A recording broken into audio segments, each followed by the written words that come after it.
guys, it's Lynn again with Littlefoot Nursery. I am here with baby Ada. She is the Tink sculpt by Bonnie Brown, and her artist is Julia Homa.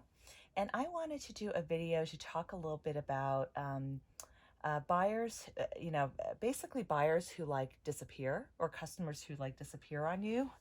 And I'm speaking about this mainly in the context of like custom orders. Just so you guys know, I am I am a reborn artist as well as a collector. I would say I'm primarily a collector, and I paint a little bit on the side.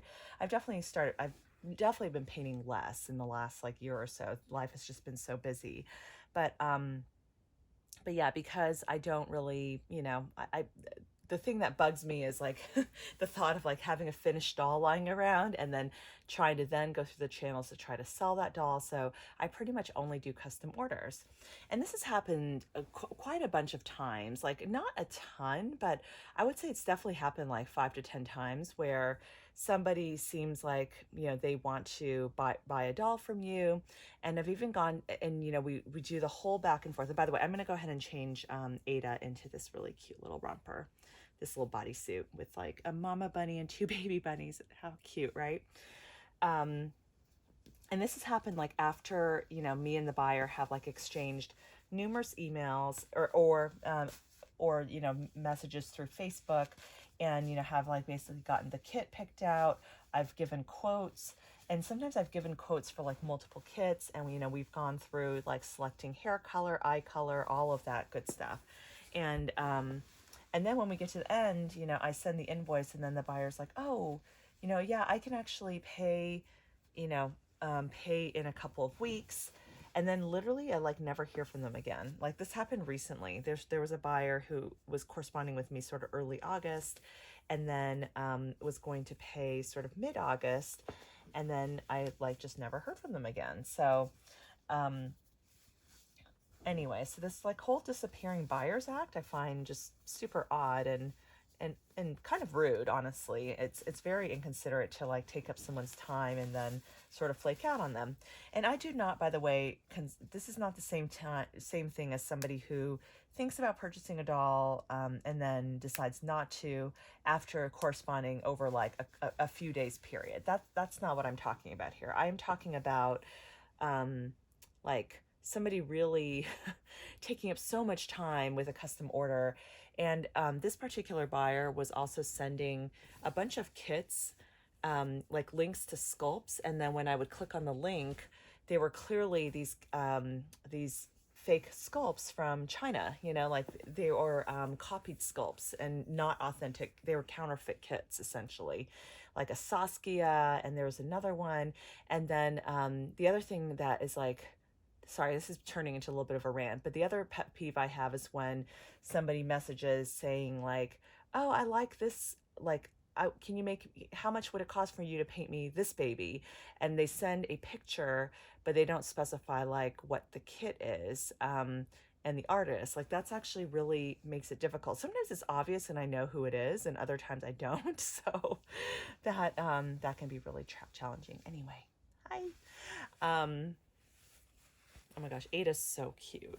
This little baby's so cute. You are never leaving me. No, you're not. Because oh gosh, she's so precious. She reminds me so much of my niece, who is now like 3.5 or so, and she is so feisty. But she was a preemie when she was born. But she's so feisty now. Like she literally has the loudest voice in the room. It's so cute. Anyway, but I just think preemies are so funny, so fun and so adorable because I know one preemie in real life, and she's just yeah, she's just sort of this like larger than life personality now, and so strong, So it's just hard to imagine those days when she was in the NICU, really yeah, just not fighting for her life. I don't think her life was ever in danger, but I think, whenever a baby is born premature, it's always a scary thing. So I know that, preemie babies can be a very sensitive topic for some. So my heart goes out to anyone who has had to go through that. But yeah, but anyway, yeah, just talking a little bit about this one particular, buyer. And, and honestly, and then even after we just agreed on the kit and I sent the invoice, she kept on like messaging me about like other sculpts and other kits. And finally, I kind of was like, okay, I don't know, like, I'm tired of like giving these quotes of like how much would it cost to do this kit or this kit, so so I just kind of like, I'm just letting that go. I think might just end up being a bit of a difficult customer.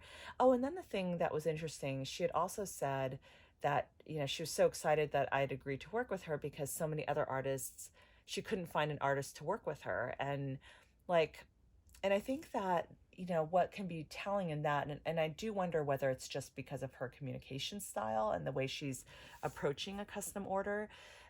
Because you guys have to remember when you're doing a custom order with an artist, you're talking with a real person on the other line, or via messenger or email. This is just somebody who is doing their own business out of their own home.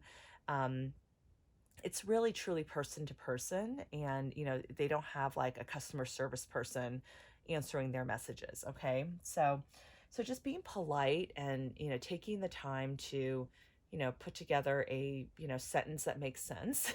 Think general things like that I think do go a long way.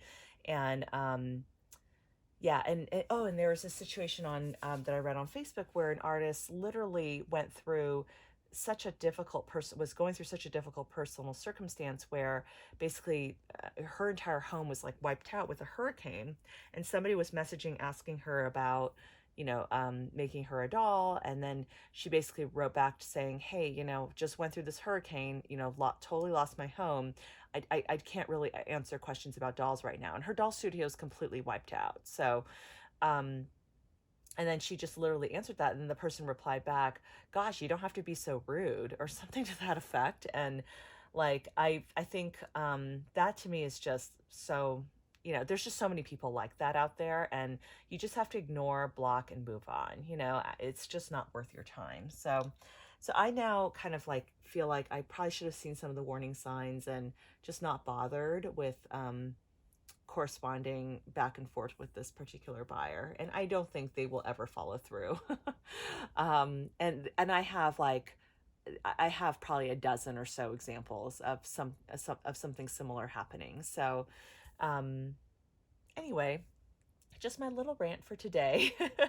Thank you so much for watching and listening. And let me know if you're an artist, how does this happen to you a lot?